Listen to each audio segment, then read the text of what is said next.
Čo je horšie? Dosiahnuť niečo, čo ste neúplne chceli, alebo začať odznova?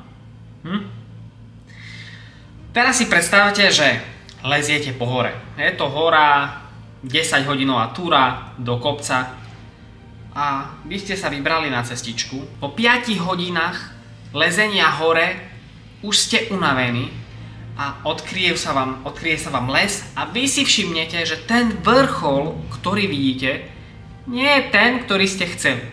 Že ten vrchol, ktorý ste vy chceli dosiahnuť, je vedľa. Čo spravíte? Vrátite sa, budete 5 hodín kráčať teraz dole, v úvodzovkách 5 hodín, dajme tomu, že to je rok, 2 roky, 5 rokov. Vrátite sa naspäť na dno, pomyselné, a začnete kráčať ešte raz, alebo to vystúpate a si poviete, čerto ber, už keď som tu.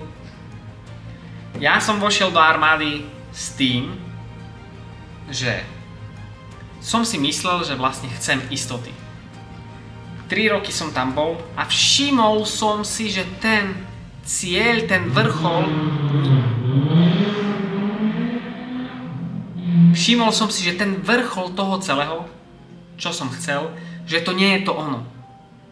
A tak som si povedal, že začínam ešte raz. A takto som začínal ešte raz už viackrát. Avšak väčšina ľudí si povie, už keď som tu, tak si to vykráčam až na vrchol.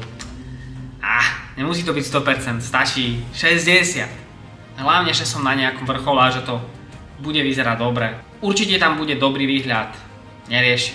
Hlavne, že som hore. Ego bude potešené, rodičia budú hrdí, susedia budú závidieť. A o to ide. Predsa. Ja vám môžem povedať za seba, že o to nejde.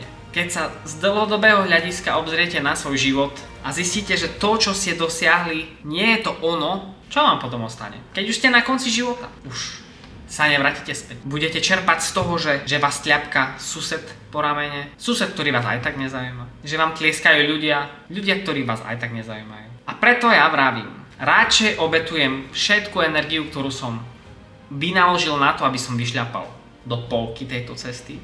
A keď si všimnem, že to nie je ono, tak sa vrátim sa späť na to dno, na ten začiatok, zmením tú cestu a začnem šľapať ešte raz. Ten výsledok za to bude stať. Som o tom presvedčený. Nebojte sa začať odznova. Nebudete prvý ani posledný, ktorí len zmenili svoj smer. Ktorí sa vzdali niečoho, aby mohli vybudovať niečo iné. Je to v poriadku. Je to tak správne. Budovať v sebe všímavosť a bdelosť, začať si uvedomovať pocity, je cesta k tomu, aby ste žili život naplnený. Na čo vám bude niečo, čo vlastne ani nechcete?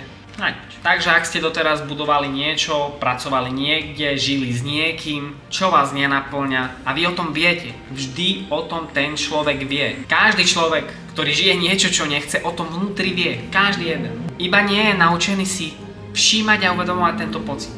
Tak sa vžil s týmto negatívnym pocitom, až mu uveril, že to je súčasť života, že to je takto správne. Nie je. Ukáže sa vám to na zdraví, ukáže sa vám to na psychickej pohode. Radšej začať od začiatku, žiť život plný zdravia, radosti, úsmevu, žiť život v strede, bez emočných výkyvov, ako život, ktorý môže pre druhých vyzerať úžasne, no sami sa v ňom necítime komfortne. A to, že to nie je to, čo sme chceli, vám bude naznačovať všetko okolo vás. Možno zlý vzťah, zdravie, zranenia, zlomená ruka, zlomená noha. Zvláštny pocit, že nie ste tam, kde by ste mali byť. Zvláštny pocit, že nemáte to, čo by ste chceli mať. Zvláštny pocit, že stále máte menej, ako by ste chceli. To celé vás bude každý deň naháňať. Takže budíček, poďme žiť život, ktorý sme vždy chceli žiť. Čaute.